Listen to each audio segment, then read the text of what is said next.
Welcome back. Today we are going to discuss a very important topic, which is the batch size. As we already have discussed, we use batches to train LSTMs. But now, which batch size to select? So what could it be? It could be 1 or probably 6 or 12 or 64 or 100. What is the optimum? This is a very important decision because as you will see especially in the programming assignments, you're going to see how strongly it impacts the prediction accuracy. Now, just imagine you don't know nothing about this world. You would like to learn what the bird is. So, how to distinguish a bird from all other animals or all other things which you are see around you. And you learned it as a child, like you have never seen a bird. So now you are shown images of birds, and there are two modes how can you learn. For example, this is just example, just a game. And the first mode, you will be presented one image at a time. So you see one image, one bird image. Then you make your notes, you identify special bird qualities. And this is what is meaning setting weights. So you are actually weighting some properties as very important for a bird, like intrinsic properties.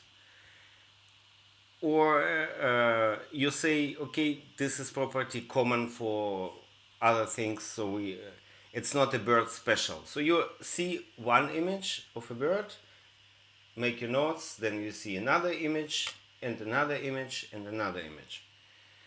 Another mode would be you will be presented several images at a time.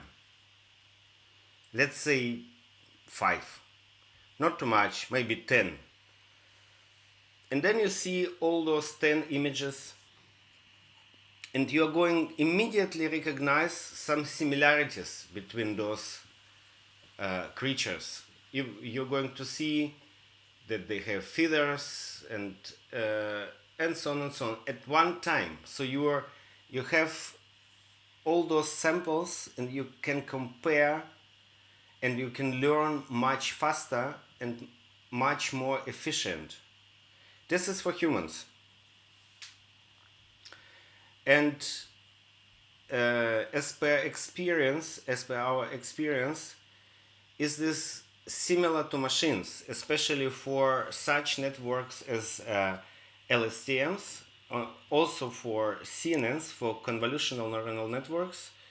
It is important to provide a batch size which is for the machine optimal to learn the underlying pattern. And as per experience, a batch sizes around 60 to 80 are in most cases optimal. And therefore, we're going to select a batch size of 64. It doesn't have to be 64 or 62, just common to select such numbers like 32 and so on, dividable by 8. It's not imperative. But okay, so we are going to select the batch of size 64, and later on we will see in programming assignments what is going to happen if if you use batch of size 6, for example.